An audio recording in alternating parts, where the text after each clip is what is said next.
Bueno, pues nada, vamos a ver si podemos dilucidar un poquito cuándo revascularizar el arco. ¿Y por qué revascularizar el arco? Bueno, pues ya antes ha adelantado un poquito Bruno en su presentación que en realidad en las guías esto no está contemplado. Las guías hablan muy poco del pie, de cuándo revascularizarlo. Por supuesto, no hay randomized control trial que nos hablen de grados de evidencia elevados, pero sí que es verdad que hay en la literatura diversas publicaciones que nos dicen por qué revascularizar el arco. Sí que parece claro que revascularizar el arco reduce los tiempos de cicatrización tisular y que mejoran las tasas de cicatrización. Y este puede ser un motivo claro para revascularizarlo en según qué circunstancias, que ahora intentaremos ver. Además, el estado del arco plantar fue un predictor independiente de la cicatrización de los tejidos. Por tanto, parece que aquí puede haber una clave en este tipo de pacientes con isquemia crítica. Parece que está claro que la cicatrización es la piedra angular del salvamento de extremidad. Para salvar la extremidad necesitamos que cicatrice. Y que cuando hay un retraso en el tiempo de cicatrización, esto conlleva comorbilidad y fundamentalmente afecta la calidad de vida de los pacientes y genera un incremento de los costes médicos. Y cuando hablamos de revascularización del arco tenemos que ver dos circunstancias claramente diferentes. Ver el arco cuando el arco en sí es nuestro objetivo de la revascularización porque tenemos una oclusión, necesitamos recanalizarlo para llevar sangre al antepié, o bien cuando utilizamos el arco plantar como un camino para revascularizar un vaso opuesto. ¿Cuándo el arco plantar es nuestro objetivo? Bueno, pues ya hemos hablado también antes que cuando estamos hablando de lesiones pequeñas, menos es más. Y en estas circunstancias no hay que considerar la revascularización del arco. Pero sí que debemos hacerlo cuando tenemos lesiones extensas, cuando tenemos una mejoría limitada después de una revascularización o cuando no tenemos salida en nuestra revascularización. Y tenemos que verlo, aquí tenéis la clasificación de Kawara. Esta clasificación nos habla de la anatomía del arco y hemos de considerarlo, por supuesto, en Kawaradas tipo 2 o tipo 3, es decir, cuando hay enfermedad oclusiva del arco. ¿Cuándo no hacerlo? Pues cuando tenemos lesiones pequeñas, porque obviamente revascularizar el arco no es una circunstancia gratuita. Podemos tener complicaciones serias que implican la salida final en el pie. Si vamos a realizar una amputación retrasada y nos vamos a llevar el arco, en circunstancias como amputaciones de Lisfranco de Chopard, obviamente tampoco. Y si nos enfrentamos a Small Artery Disease, tenemos un fallo del sistema de distribución del pie, no vamos a lograr nada y en estas circunstancias tenemos que pensar en otro tipo de técnicas como puede ser la arterialización venosa. ¿Qué hay detrás de un arco plantar tipo 3? Bueno, pues podemos hablar de dos circunstancias claramente diferenciadas. Lo que nosotros llamamos un arco tipo 3A, que es un arco incompleto, pero pensamos que puede haber vasos hibernados y abrirlos puede generar una mejoría clara porque hay un runoff preservado en las arterias digitales, que podría ser lo que vemos aquí en este diagrama.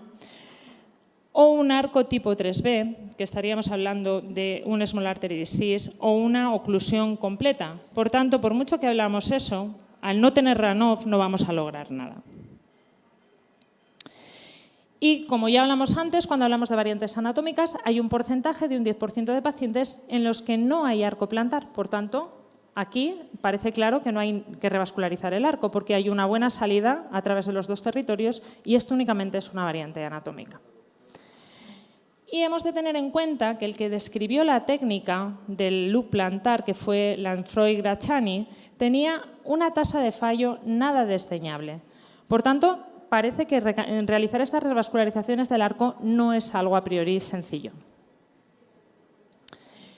Ya hablamos antes que hemos de tener en cuenta consideraciones técnicas como realizar recanalizaciones dinámicas, ver las proyecciones para tener una visión tridimensional de lo que está pasando en el arco, realizar arteriografías supraselectivas y, por supuesto, y esto es muy importante, utilizar dispositivos dedicados. Tenemos que tener claro usar guías hidrofílicas de baja carga en punta, utilizar Warhorse como puede ser una coma ANS para hacer recanalizaciones, porque las guías de CTO pueden generar, al tratarse de un territorio curvo, podemos generar una perforación porque van a tender a salir siempre en recto.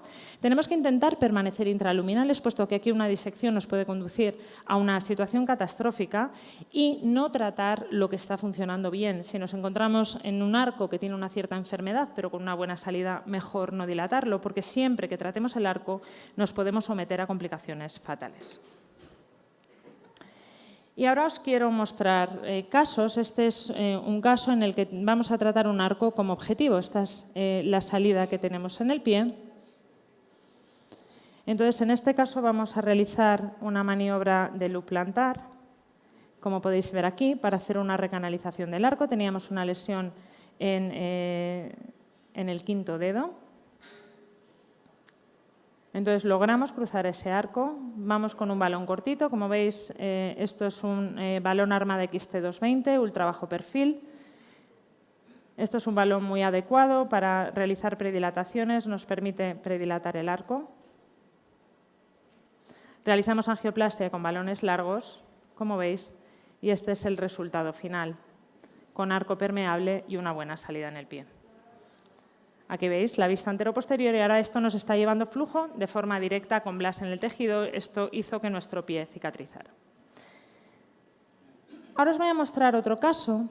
Esto es una mujer de 78 años que tiene este pie. Clasificación Wi-Fi 333, tenía un stem previo en la femoral superficial, una necrosis completa de antepié, pulso femoral sin poplito unidistales, elevación de leucocitos reactantes de fase aguda y una TCPO2 bajita. Le hicimos la arteriografía, como veis el supera está permeable, tiene esa tibial anterior, esa peronea finita, lesiones en la tibial anterior y esta salida por una tarsal en el pie. Cuando vemos esta arteriografía supraselectiva, esa es la salida, intentamos recanalizar una pedia, pero esto no fue posible. Por más que intentamos, no lo logramos, así que realizamos esta recanalización a la tarsal, angioplastia de la tibial anterior, pero desafortunadamente teníamos esta imagen de slow flow, un flujo muy lento que nos indicaba que esto no iba a durar. Así que decidimos ir a por un segundo vaso, realizar una recanalización de la tibial posterior. Hicimos una recanalización subintimal, como veis una oclusión larga. Hicimos ahí una reentrada en la arteria lateral plantar, recanalización del arco y a través de ese arco, como veis, fue muy sencillo de forma retrógrada recanalizar la tibial anterior, la pedia, que no habíamos podido recanalizar desde la tibial anterior. Tratamos el arco con un balón largo, como podéis ver. Tratamos tibial posterior.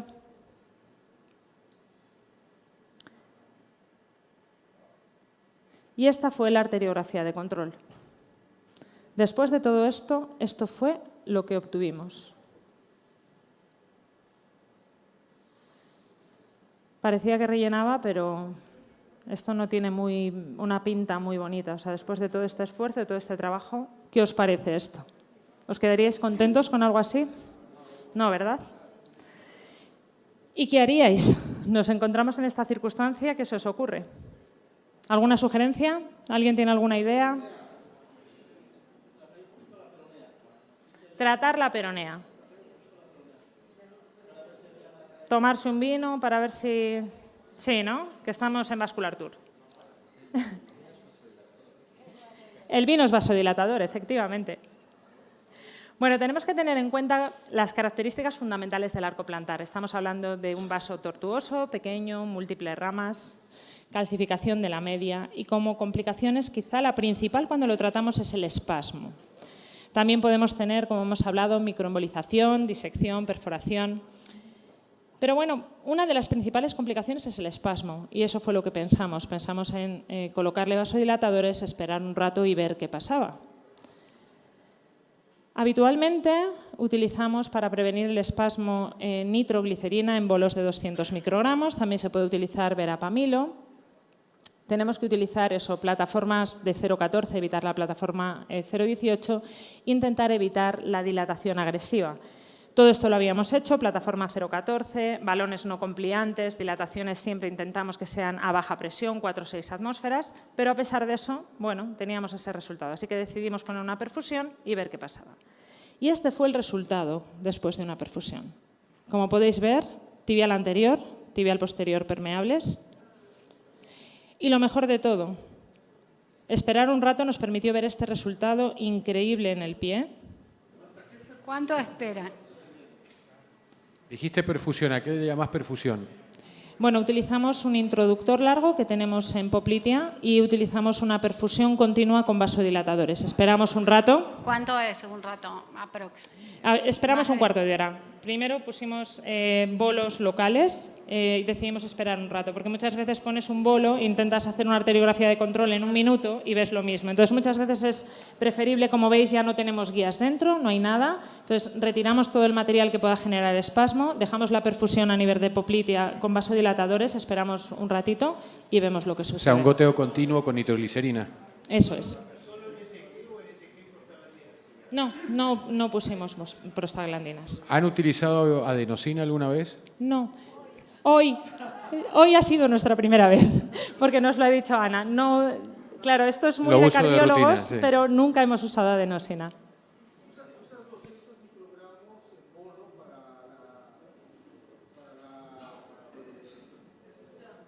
No en la perfusión. Cuando usamos en bolo, lo usamos a nivel local en el pie, con un microcatéter. Exacto. O con un balón, ponemos un bolo de 200 microgramos. ¿Aquí cómo lo usas? ¿En perfusión? O sea, ¿cuál es el volumen y la dilución de la nitroglicerina? ¿Cómo la usan? La nitroglicerina, cuando ponemos perfusión, ponemos 4 miligramos en 1 litro y pasamos 100 mililitros hora. Eso es. Sí. Bueno, esperamos un ratito, no esperamos mucho tiempo. Esperamos 15-20 minutos, hicimos la arteriografía y por suerte se comportó así. Hemos tenido casos en los que hemos tenido bajo flujo y hemos dejado una perfusión durante toda la noche, una perfusión continua y hemos chequeado al día siguiente. Lo que sí notamos con la nitroglicerina que tiene reperfusión sistémica, a diferencia de la adenosina que no. No sé si les pasa igual. Bueno, cuando haces en bolo, ¿no? Cuando haces en bolo. Cuando son bolos de 200 microgramos no suele tener mucha repercusión. Donde sí que hemos visto mucha repercusión es cuando la hemos utilizado en una arterialización venosa. Intentamos evitarlo porque, claro, ahí directamente pasa vena y pasa circulación sistémica. Habitualmente arterial en bolos, excepto que sean pacientes muy inestables cardiológicamente, no vemos mucha repercusión. Entonces, lo que hacemos es chequear. Si seguimos viendo y seguimos sospechando espasmo, dejamos una perfusión toda la noche y chequeamos al día siguiente. Para los que quieran probar la adenosina, que la hemos usado mucho en cardiología, no tenés el efecto de la bradicardia a nivel distal como pasa cuando la haces intracoronario. Puedes hacer ampolla en bolo sin ningún tipo de problema. Sí es verdad que el efecto no es instantáneo, a diferencia de lo cardiológico cuando tenés fenómeno reflow, y esperando un rato va mejorando y después hacemos un bolito más de nitroglicerina y tiene mejor repercusión que cuando vamos con nitro solo.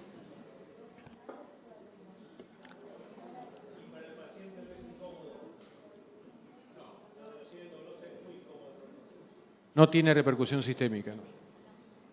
O si lo llegan a hacer en fístula o en arterialización, sí, por supuesto. Claro, por supuesto. Pero todo tampoco, lo que pones porque en realidad eso es cuando impacta a nivel del nodo, ¿no? Sin auricular, no tenés problema en los segmentos distales, no alcanza a tener repercusión. No se bradicardizan, no. Bueno, el curso posoperatorio de la paciente fue bueno. Pusimos antibioterapia según cultivo, realizamos una amputación transmetatarsiana completa que cicatrizó al mes. Veis el pie, estaba cicatrizado, recuperó pulso tibial posterior con incremento tanto del índice tobillo-brazo como de la TCPO2. Pero también podemos utilizar el arco, como hemos dicho antes, como un camino para recanalizar el vaso opuesto. ¿Cuándo? Pues cuando nos enfrentamos a una oclusión en la que no tenemos stam proximal, no tenemos un muñón, o bien cuando no hemos podido cruzar de forma anterógrada. También para resolver problemas de reentrada, cuando tenemos disecciones subintimales o cuando no hay vasos para realizar una punción retrógrada. Pero cuando nos decidimos a utilizar el arco como una vía, tenemos que considerar que el arco ha de ser bueno, debe ser un arco favorable para la navegación y tenemos que considerar accesos alternativos.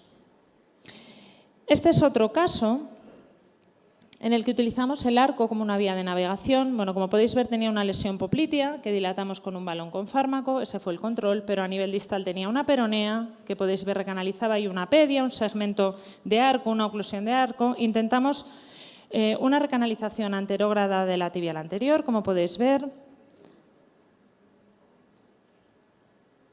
Llegamos a nivel del pie, a la pedia. Hicimos esta arteriografía donde se ve una oclusión de un segmento del arco colateralizada. Hicimos una angioplastia de la tibial anterior. Bueno, intentamos recanalizar el arco porque, como visteis, las lesiones tróficas eran muy extensas, tenía lesiones también en talón y pensamos que debíamos buscar un segundo vaso. Como no pudimos de forma anterógrada porque tuvimos una perforación, usamos este abordaje transcolateral para recanalizar la parte del arcuata entrada en el arco, hicimos una predilatación y esto nos permitió,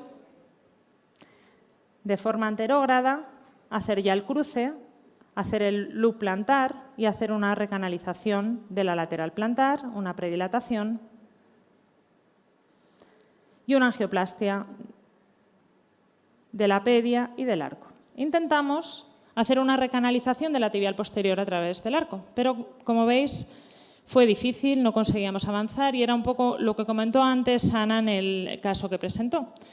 No podíamos, no teníamos empuje desde el abordaje contralateral para seguir esa recanalización retrógrada. ¿Qué haríais aquí? ¿Se os ocurre algo?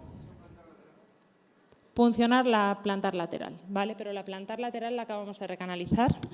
Es un vaso que acabamos de recanalizar. Tibial posterior proximal. No había muñón. No sé si recordáis la arteriografía.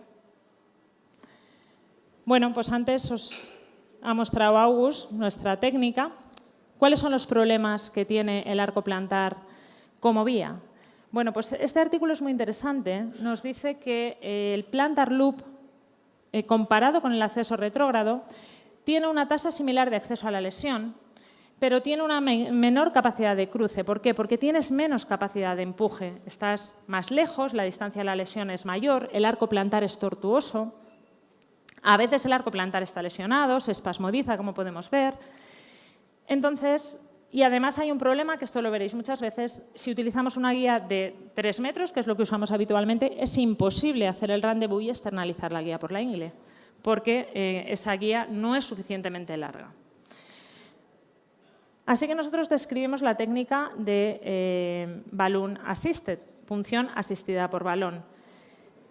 Y es lo que hicimos. ¿Por qué? Porque aunque antes comentabas que podíamos pinchar la lateral plantar, es un vaso recién recanalizado, la punción puede ser compleja y es mucho más sencillo pinchar un balón.